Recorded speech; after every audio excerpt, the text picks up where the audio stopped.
Oi gente, tudo bem? Sou a Patrícia Potranieri e bem-vindos ao meu canal. E no vídeo de hoje eu vim trazer os mais vendidos da Veja. Fazia bastante tempo que eu queria gravar esse vídeo, mas eu não estava tendo tempo para encaixar as leituras, mas finalmente saiu. Vou deixar, enquanto eu converso aqui com vocês, a listinha dos mais vendidos da Veja no momento que eu decidi gravar esse vídeo, porque caso vocês não saibam, a lista vai alterando durante semanal ou mensal, eu não tenho certeza. Então, provavelmente, quando esse vídeo estiver saindo, não vai ser mais a mesma lista de livros. Já vou deixar aqui claro que Os Sete Maridos de Evelyn Hugo eu já li esse ano, então eu optei por não reler, porque as memórias ainda estão bem frescas na minha cabecinha. Então eu optei por não ler, já que tá tão fresco na minha memória, e não ia ser algo assim tão empolgante de falar, já que eu já fiz, aliás, vídeos sobre Evelyn Hugo. Então vou deixar aqui nos cards, foi um vlog de leitura, se eu não estou enganada, mas para quem tem interesse em ver minha opinião, já serve. Para quem não conhece esse formato de vídeo, assim que eu acabar a minha leitura, eu já venho aqui e converso com vocês sobre o que eu achei. Então vão ter diversos takes de dias diferentes, que foi o dia que eu finalizei a leitura de determinado livro. Antes da gente continuar com o vídeo, já quero pedir aqui para vocês deixar seu like, se inscrever no canal e comentar aqui se você já leu algum desses livros, porque é muito importante. Sem mais enrolação, bora pro vídeo. Enfim, eu li É Assim Que Acaba, da Colin Hoover, e, nossa, gente, tem muita coisa pra falar sobre ele. Eu fiz diversas anotações, mas no geral eu não achei assim tão ruim quanto eu tinha visto algumas pessoas falar. Na verdade, eu achei bem gostosinho de ler, assim como os outros livros da Colin Hoover. E pra quem não sabe, né, do que se trata, É Assim Que Acaba. A gente vai acompanhar a história da Lily, e a história é meio que dividida em duas partes. Uma em que ela lê os diários antigos, então nesses diários antigos a gente tem acesso à história dela de quando era adolescente, por volta dos 15 anos mais ou menos, e como ela conheceu o Atlas, que era um morador de rua, que ela acabou ajudando, pondo pra dentro da casa, dando alimento, suporte, roupas, enfim, ela ajudou muito o Atlas. E a gente tem acesso a todo esse relacionamento que os dois criaram, como eles se conheceram, como se desenvolveu essa amizade. Enfim, a gente tem todo esse desenvolver dessa narrativa. E em contrapartida, a gente tem a Lily hoje. No primeiro capítulo, a gente tem ali ela num terraço, se não me engano, numa cobertura de um prédio. E ela encontra um menino e eles têm ali uma conversa. Eles conversam sobre perdas, eles conversam sobre perdas da vida. E é só isso, e cada um segue sua vida. Ela vai embora, ele vai embora, e eles acham que nunca mais vão se ver. Só que a Lily vai abrir uma floricultura dela, né? Que Lily é uma flor, se eu não me engano, em inglês. E o sobrenome dela é Blossom, que é outra flor também em inglês. Quando ela abre essa floricultura, de repente chega uma moça e se oferece para trabalhar para ela. Ela fica tipo, nossa, mas eu ainda nem abri a floricultura. Só que daí ela tropeça ou cai da cadeira, alguma coisa assim. E ela torce o pé. E daí a mocinha fala assim, ó, querida, eu já estou contratada, porque agora você vai precisar de alguém. E ela fala, tudo bem, você está contratada. Só que o que a Lily não sabia é que essa estagiária dela, né, a funcionária nova dela, é nada mais, nada menos do que a irmã desse menino que ela encontrou lá no prédio, que é o Riley. E então a gente vai acompanhar o desenvolver da história dela com o Riley. Que, né, gente, é Colin Hoover, então a gente sabe que é um romance, então sim, os dois vão ficar juntos. Só que o que eu não esperava dessa história da Colin Hoover, porque eu nunca tinha pesquisado nada a respeito, eu vi o povo falando no TikTok, mas eu nunca tinha me aprofundado, é que a Colin Hoover, nesse título, né, nesse livro, ela escolhe tratar o relacionamento, mas não um relacionamento comum e saudável. Aparentemente, ela gosta mais de trazer essas problemáticas que a gente pode acabar encontrando na nossa vida. E é exatamente isso que ela faz. Ela vai trazer um relacionamento abusivo, e não apenas abusivo, como também com agressão contra a mulher. Então, já fica aqui o alerta de gatilho. Se você tem algum problema com esse tipo de tema, não recomendo que você leia esse livro. E antes da gente entrar nesse veredito, né, sobre como a Colin Hoover, né, a autora, vai tratar esse assunto, eu quero dizer que eu, quando estava durante a leitura, eu já tinha pego algumas red flags, né, alguns sinais vermelhos do que o Riley era meio estranho, no mínimo. Por exemplo, depois que eles se encontraram, né, lá no prédio, boas, cada um seguiu sua vida, daí encontrou ela ali na floricultura e ok, ele poderia ter ido na floricultura como qualquer pessoa normal e dado o número dele, ou enfim, ter tentado contato com ela, só que não. ele simplesmente bate em todas as portas do prédio até achar o dela. O que pra mim isso já é bem stalker, meio não saudável, né, gente? Vamos combinar aqui, né, que é meio, no mínimo, estranho. Daí um dia, lá no meio do livro, sei lá, mas passa bastante página, a Lily vai pra casa dele e ela vê que tem uma foto dela impressa e colocada na parede daquele dia que eles se conheceram. O que pra mim também é um pouco estranho, porque por mais que não seja uma foto nítida, né, dá a entender que é uma foto meio borrada, meio em movimento. Só que você pegar a foto de uma pessoa que você mal conhece e colocar na parede já é algo meio problemático, né? Então, assim, já tinha red flags que esse Riley, ele era meio estranho. E também tem uma outra situação que a irmã dele vai falar sobre, ai, você tem certeza que quer sair com o Riley, não sei o quê. E daí ele chega e daí todo mundo fica em silêncio, ninguém conversa mais em nenhum momento do livro sobre isso, o que ela ia falar. E eu fiquei bem angustiada porque eu queria saber o que ela ia contar sobre ele. E depois a gente tem uma conversa da Lily com o Riley que dá a entender que era isso que ela ia contar, mas a gente não tem como saber precisamente se era isso. Mas, enfim, tinha muitos fatores, né? Não que ela não deveria ter entrado nesse relacionamento por causa desses fatores, mas que eu notei, que eu acho importante aqui ressaltar que eu tinha notado. Não sei se vocês notaram, e se vocês notaram algum outro que eu não tenha notado, mas esses aí eu notei. E ok, eles entram nesse relacionamento. Ela não tinha visto mais o Atlas desde que ela era adolescente. Não vamos nem entrar aqui no mérito, né, de problematizar uma menina de 15 anos colocando um morador de rua pra dentro de casa e virando amigo dele, porque eu acho que todo mundo aqui tem bom senso, sabe que é muito perigoso fazer isso, porque, ok, existem pessoas boas na rua, mas também existem pessoas má, assim como existe em qualquer lugar. E eu não sei se é algo muito saudável uma pessoa de 15 anos colocar alguém desconhecido dentro de casa. Mas não vamos entrar nesse mérito, porque eu acho que isso daí é só mais um detalhe que a Colleen Hoover quis colocar ali. Um dos 3 livros que eu já li dela, né? Que é Até o Verão Terminar, é assim que acaba. E o outro, eu não lembro qual que foi que eu li. Mas desses 3, 2 tem a questão de moradores de rua, né? Até o Verão Terminar também tem um pouquinho ali. Não é bem um morador de rua, mas tem essa questão, assim, de passar necessidades extremas. Então eu sei que é um tema que a Colleen Hoover gosta de pôr ali, então, tanto para provocar, tanto para mostrar um pouco a nossa realidade, mas enfim, não vamos entrar nesse mérito. A Lily nunca mais tinha visto o Atlas, né? Então o que eles tinham antes simplesmente não tem mais, cada um seguir sua vida. Ela não sabe ao certo o que deu o Atlas, né? Ela não sabe se deu certo na questão que ele ia pro exército, ela não sabe se ele tá vivendo com os tios, se ele tá vivendo sozinho, enfim. Ela não tem mais nenhuma informação sobre ele. Até que um dia ela tá jantando com o Riley num restaurante e ela vê o Atlas e daí ela começa a ter de novo contato com ele ali, né? O Atlas, ele tenta ajudar ela a sair desse relacionamento abusivo. Porque é um relacionamento abusivo, né?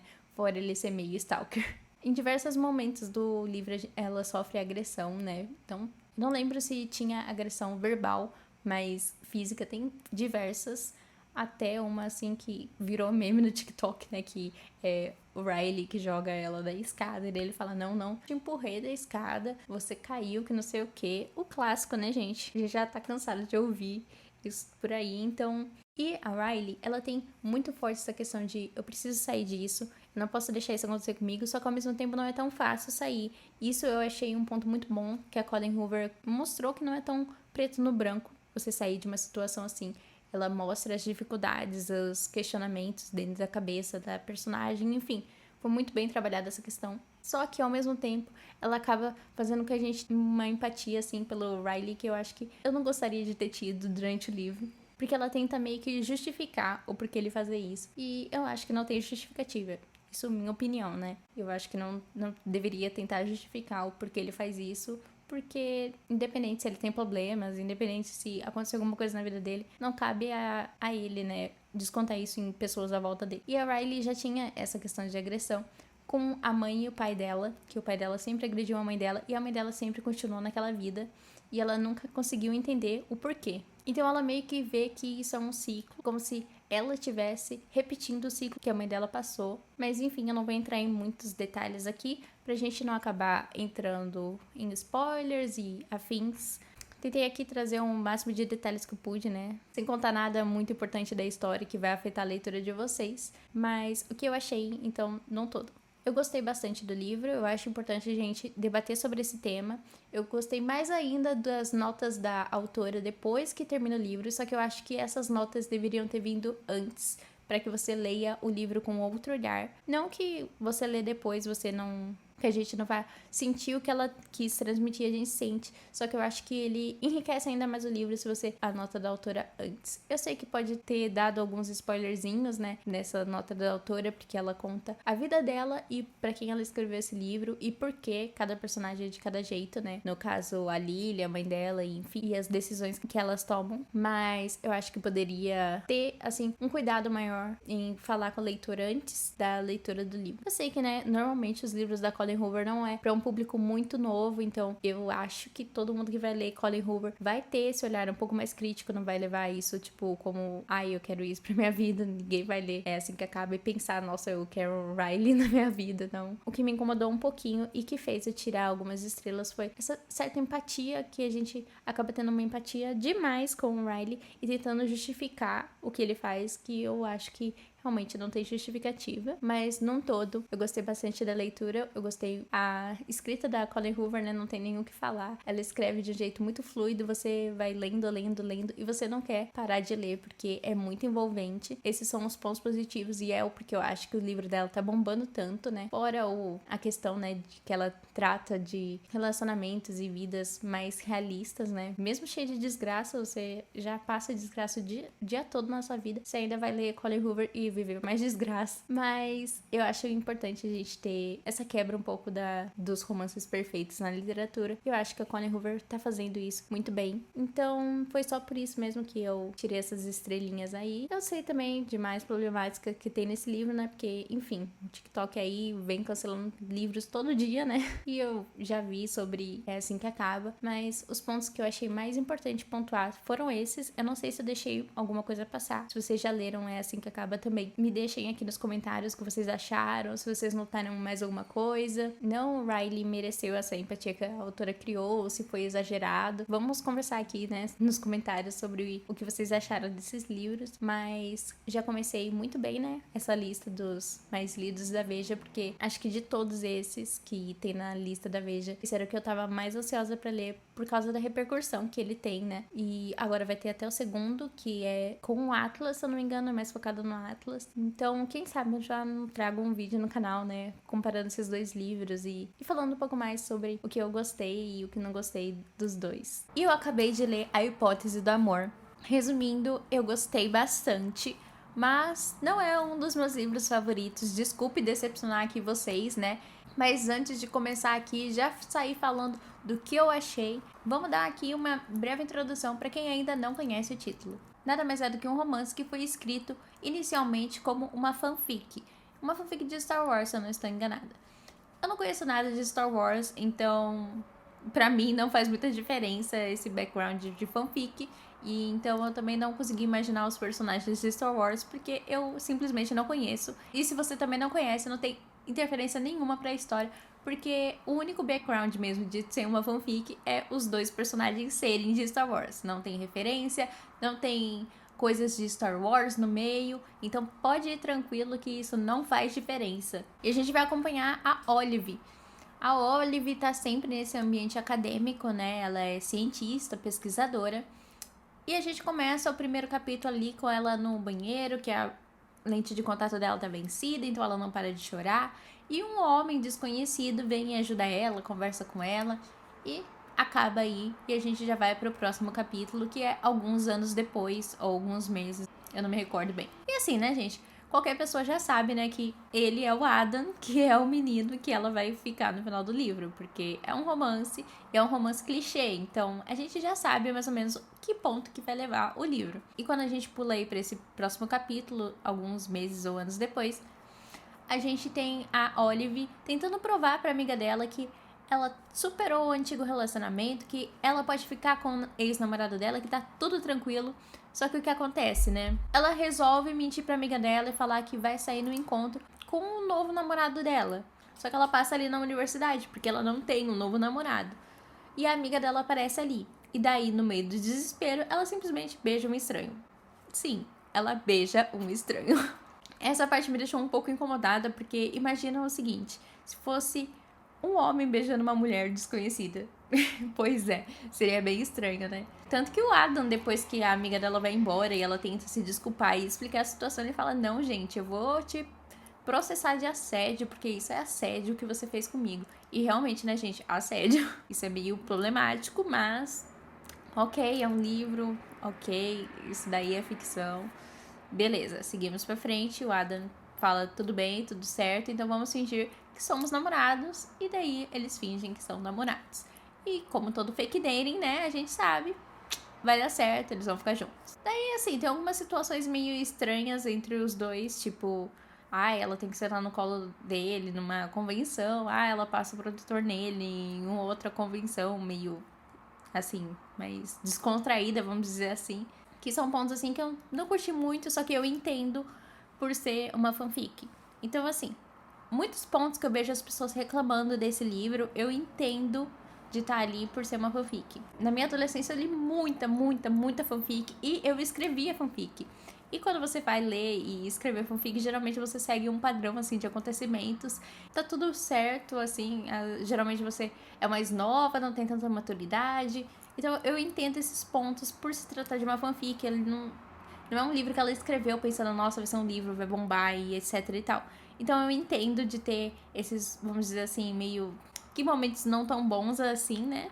E eu vejo, além desses pontos, assim, eu vejo muitas características de fanfic no jeito divertido que ela escreve, como ela escreve, o jeito que ela descreve as coisas. Então, ele é forte, super forte, como ele é grande, o braço grande, ele é alto, ele é não sei o quê. Clássico de fanfics, né, gente? Se você lia fanfic, pelo menos na minha época, o cara sempre era grande, forte, o tempo todo malhando, e ele era bom em tudo. E se ele fosse tatuado, todo capítulo a autora reforçava que, nossa, como ele é tatuado. Então, como eu disse, são características que vêm dessa cultura de fanfic. Então, pra mim, não foi um problema. É lógico, né, que como eu já vim desse mundo de fanfic, pra mim tá um pouco saturado, mas é só mais uma característica desse mundo. Eu gostei bastante desse background, né, acadêmico, mais cientista, e eu acho que é por conta desse background que geralmente a gente não tem acesso que esse livro fez tanta fama. Mas sim, gente, é um grande clichê. E tá tudo bem também ser um grande clichê, porque se esse livro bombou, significa que a gente ainda gosta muito de grandes clichês. Então, qual o problema de continuar escrevendo clichês se tem público pra esses grandes clichês, né? Pra mim não tem problema nenhum. Eu, assim, não sou muito fã de romance, tem poucos romances assim que eu gosto, e ainda mais esse que é um romance mais adulto. Eu acho que os romances que eu gosto ainda é bem romancinho adolescente, tipo os livros da Alice Oseman, que são mais juvenis, vamos dizer assim. Então, por ser um romance adulto, eu, assim, não me senti tão conectada com os personagens, eu não consegui gostar tanto da história. E, assim, eu não conseguia me importar muito bem com o casal. Não consegui shippar muito eles, porque eu achei o Adam meio distante. E eu vi bastante gente falando, né, sobre o Tom. Eu não vou falar aqui o que acontece pra não ser spoiler. Realmente, assim, é uma cena meio desagradável. Eu acho que a reação, assim, da personagem não foi muito realista, mas, de novo, volto pra questão fanfic e não ser um foco de ser uma escrita super rebuscada e super profunda. E outra coisa, assim, bem fanfic que eu achei nesse livro é que, assim, tá na cara que ela ama ele e tá na cara que ele ama ela. Só que o tempo todo eles ficam se fazendo de sonso e fingindo que não tem amor aqui. Ela fala que tá apaixonada por outro cara lá e ele fica, não, ela nunca tá gostando de mim, não, jamais ela estaria gostando de mim. Sendo que assim, né, gente, tá óbvio. Só falta escrever na testa deles que um ama o outro, mas, enfim. Grandes clichês de fanfics, principalmente, mas não acho que necessariamente é algo ruim. Eu gostei, eu só dei 3 estrelas porque eu realmente não achei assim que foi uma história que me prendeu muito. Eu li rapidinho porque a escrita é gostosinha, por ser uma escrita mais simples, um pouco mais divertida e por estar num ambiente que eu normalmente não frequento, que é o ambiente de pesquisador, cientistas, e que me lembrou muito o ambiente de The Big Bang Theory, que é uma série que, assim, eu sou apaixonada. Então, por ter esse elemento cientistas que me prendeu um pouco mais, talvez se fosse um romance clichêzinho, só que em qualquer outro lugar eu teria diminuído essas estrelas, mas por esse quesito, assim, de ser cientistas, eu gostei bastante. E assim, não é só porque eu não gostei que vocês não vão ler, né? Eu recomendo muito que vocês leiam. É um livro muito fácil de ler, por ser descomplicado mesmo. Só que ficam atentos, eu vejo muita gente, assim, divulgando no TikTok e afins, como se fosse, assim, um livro de romance clichê e ponto. Mas não, é um livro de romance clichê adulto, gente. Vale pôr aí desse adulto. A gente tem quase 2 capítulos de cenas explícitas, assim, de relações. Então eu acho importante a gente falar, né? Eu não tenho problema nenhum de ter esse tipo de cena nos livros, mas eu normalmente dou uma lida, assim, dinâmica, sabe? Só passo os olhos e passo pra frente. Eu não fico muito presa a esses detalhes e tal, porque não acho que é algo que me acrescenta muito, não é algo que eu curta tanto ler, mas eu não tiro estrelas de um livro por ter essas cenas. Mas fica aqui, né, que tem sim essas cenas. E eu acho que as poucas pessoas que eu vi falando sobre foi o Paulo Harris. Assim, no momento que eu estou gravando esse vídeo, o Paulo Harris já tinha falado sobre essas cenas, mas antes dele eu não tenho a recordação de ter visto mais alguém falar sobre essas cenas. Então eu acho importante que falar sobre ela. E talvez o foco não fosse tanto o romance, mas esse ambiente acadêmico eu teria dado mais estrelas. Mas ainda assim foi um bom livro, foi bom ler ele. Só que eu acho que é um livro que facilmente eu vou esquecer. Por isso tá ali nas 3 estrelas, que pra mim é um livro bom, recomendo para outras pessoas. Só que pra mim não é, assim, um livro que, nossa, eu preciso ter aqui físico. Nossa, eu quero marcar ele, porque é um livro bom, só que provavelmente eu vou esquecer daqui a um tempo. E uma das minhas autoras favoritas, Agatha Christie, finalmente chegou nessa lista com E Não Sobrou Nenhum. Eu já tinha visto muita gente falar desse livro, ele tá meio em alta mesmo, de um tempo pra cá. Eu sempre busco ler um livro da Agatha Christie por mês, só que eu leio a sequência da Miss Marple, uma sequenciazinha que eu sigo aí, que tem atrás dos livrinhos da versão Pocket. Então, eu tenho lido nessa sequência e tem funcionado. Só que nessa lista tinha E Não Sobrou Nenhum, e eu falei, bom, vou ler, mesmo que não esteja aí nas minhas prioridades de leituras da autora. E assim, eu acho que esse é um dos livros mais frenéticos, mais acontece coisa, mais deixa você com vontade de ler da Agatha Christie que eu já li até agora. Porém, eu achei o fim bem previsível. Pra quem não conhece e não sobrou nenhum, aqui a gente tem 10 personagens que são convidados para ir numa ilha. Eles não sabem muito bem o porquê eles estão indo nessa ilha, cada um recebe um motivo, só que ainda assim é um motivo meio vago. E todos eles são convidados por um Sr. Owen. Nenhum deles conhece esse Sr. Owen. Então fica aquele mistério. Eles estão ali esperando a balsa para ir até a ilha. E eles começam a conversar entre si. E pergunta para um, pergunta para outro. E ninguém faz ideia de quem é esse homem que chamou eles para essa ilha. Só que eles falam assim, né? Bom, é uma ilha. A gente está de férias. A gente tem que se divertir. Vamos aproveitar essa oportunidade. E eles simplesmente vão. Porém, quando eles chegam lá, coisas estranhas começam a acontecer. Essas 10 pessoas que não conhecem o Sr. Owen estão ali sentados, acho que é pro jantar, ou eles estão apenas conversando, alguma coisa assim. Quando de repente começa a tocar ali na vitrola uma narração que deixa todos eles intrigados. Nessa narração, basicamente a gente conhece tudo que é de errado com cada um dos personagens. Então, um era enfermeiro e deixou o paciente morrer, o outro fez a criança se afogar no mar, a outra personagem podia ter salvado alguém e não salvou. Enfim, são mortes que eles carregam com eles, só que não necessariamente eles têm culpa. Tem até um que eu acho que é soldado também. Enfim, temos várias situações. E até aí tudo bem, é algo que deixa eles desconfortáveis, um pouco meio perturbados com aquela situação. Só que até então não tinha acontecido nada de errado, nada que poderia fazer com que eles achassem que o outro era um assassino em potencial. Mas aí, uma das 10 pessoas acaba morrendo, envenenada. E daí era o que eles precisavam para começar as suspeitas. Porque se só tem os 10 ali naquela ilha, então foi um dos 10. Só que tem um porém, eles não sabem se eles são os únicos ali naquela ilha. Então eles começam a fazer uma busca. E daí pra frente, gente, você vai começar a dar um de Sherlock Holmes e querer investigar aí, junto com a Agatha Christie, pra descobrir quem é o assassino desses 10, ou se não tem alguém aí escondido nessa ilha e a gente não sabe, né? Quem sabe essa família aí, os Owens. Como eu disse, né? É um fim que eu previ, não sei se todo mundo vai prever, porque normalmente eu não prevejo os fins da Agatha Christie, mas esse eu previ. Mas ainda assim é um livro muito gostoso de ler, eu li muito rápido, porque ele é bem frenético, então acaba de morrer um, morre o outro, e aparece uma coisa aqui, aparece uma pista aqui, aparece uma pessoa suspeita, e depois ela não é mais suspeita. Então ele é muito gostoso de ler, porque você fica realmente envolvido na história. E eu acho que é por isso que ele fez tanta fama e tem ressurgido por aí. Lógico, gente, é um livro super antigo, né? A Agatha Christie, né, como a gente tão bem sabe, é uma autora muito antiga. Então, tem aí algumas problemáticas no meio do livro.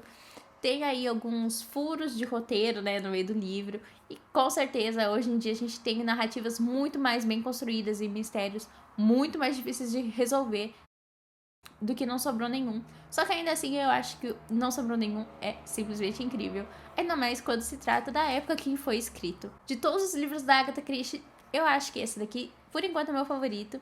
Quanto mais eu leio a Agatha Christie, mais eu começo a perceber essa fórmula que ela tem. Mas ainda assim, continua sendo um livro gostosinho de ler, de passar o tempo. É aquele livro que eu sei que eu posso pegar, mesmo se eu tiver de ressaca literária, que o negócio vai fluir. Porque são livros, como eu disse, muito gostosinhos e você fica entretido para descobrir quem é o suspeito.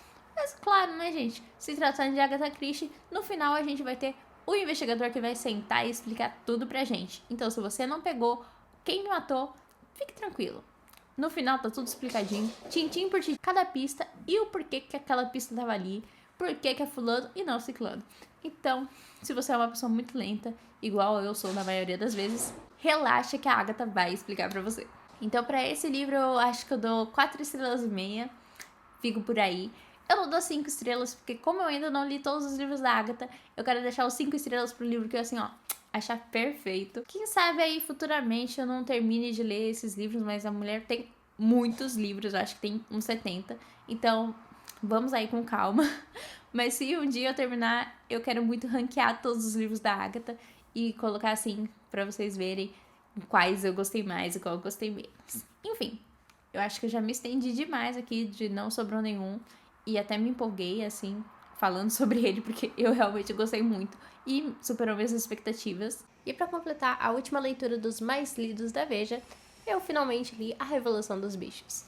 Para quem não sabe, né, o George Orwell geralmente escreve sobre esse assunto que é a política, porque ele trabalhou muito tempo com política. Se eu não estou enganada, ele escrevia os discursos para políticos falarem. Então, esses discursos lindos e maravilhosos que você vê aí na televisão, na época era escrito pelo George Orwell. Não sei dizer ao certo para que tipo de partido que ele fazia, eu não me recordo agora, mas era isso que ele fazia da vida. Então, por isso que ele sabe falar sobre política tão bem. E claro que nesse livro não seria diferente. Esse ano eu li 1984, esse mesmo mês que eu li A Revolução dos Bichos, e eu vi várias similaridades nos dois, apesar de serem conteúdos bem diferentes. Esse daqui eu diria que é uma introdução para aquele outro livro, e eu comecei pelo outro. Mas, assim, não faz diferença se você começar pela Revolução dos Bichos ou 1984, mas eu recomendo que você comece pela Revolução dos Bichos. Tanto que ele é mais fino, então muita gente deve começar por ele por conta disso. A escrita do George é muito fluida, não tem não tem palavras difíceis, e por mais que tenha sido escrito há um tempo atrás, ele ainda é muito atual. Só que, quando você abre o livro, você vai ter um pouquinho de medo, porque ele não tem diálogos praticamente. Então, os textos são assim, todos corridos mesmo. Parece que não tem respiro, mas confia em mim que é muito rapidinho de ler e muito envolvente. Aqui em A Revolução dos Bichos a gente percebe como que as pessoas se deixam levar, né? E, enfim, entrar um regime totalitário dentro de uma sociedade. E a maneira com que o Jorge faz é muito simples, é muito fácil de você entender o que ele está querendo tratar e também se sentir no lugar dos personagens e, como eu disse, identificar fatores que está acontecendo hoje em dia na sociedade, porque a gente consegue similaridade com o nosso dia a dia. Aqui, né, os animais um dia estão cansados de serem mandados, né, pelo fazendeiro, e eles resolvem fazer uma revolução.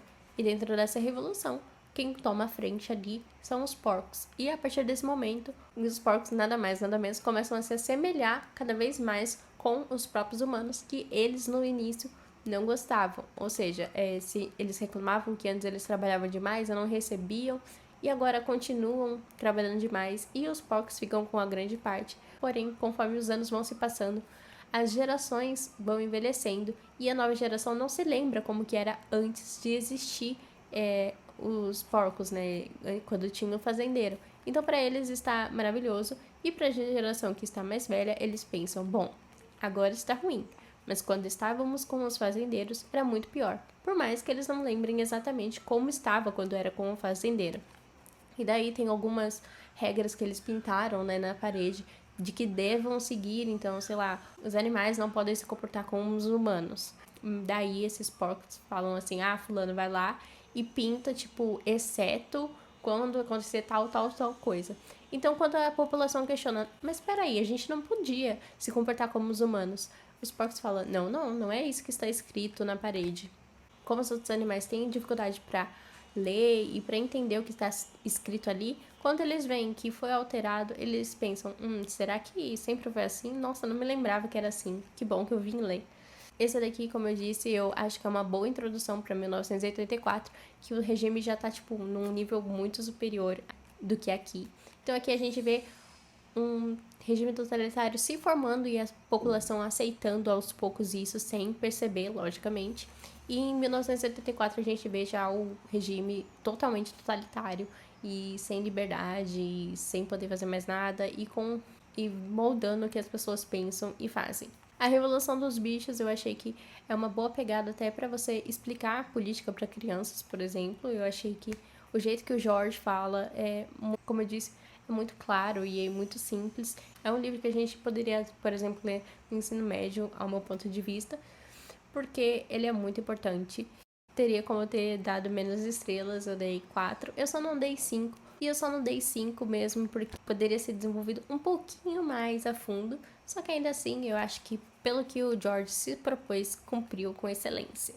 Então, fica aí 4 estrelas e meia pra ele. E enfim, encerramos aqui a lista dos mais vendidos da Veja. Comenta aqui se você já leu algum deles, o que você achou, se você concorda com a minha opinião, se discorda. Fiquem à vontade, vamos trocar aqui um papo literário. E sempre bom reforçar, né, que essa é a minha visão sobre esses livros. Se você quer ter a sua própria visão, ou se vocês têm curiosidade em saber o que esse livro se trata, ou que você viu outra opinião diferente, leia esse livro, porque todos os livros são válidos, todos os livros que eu disse aqui, vale a pena sim ler e tirar sua própria conclusão. Não é porque eu dei determinada nota ou porque eu falei determinada coisa que não vale a pena dar uma chance pra ele. Pelo contrário, eu super recomendo. No geral, gostei muito das leituras que eu fiz, foram muito importantes pra mim.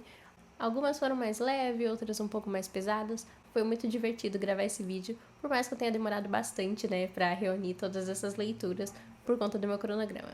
Mas enfim, esse foi o vídeo de hoje, espero que vocês tenham gostado e nos vemos no próximo vídeo.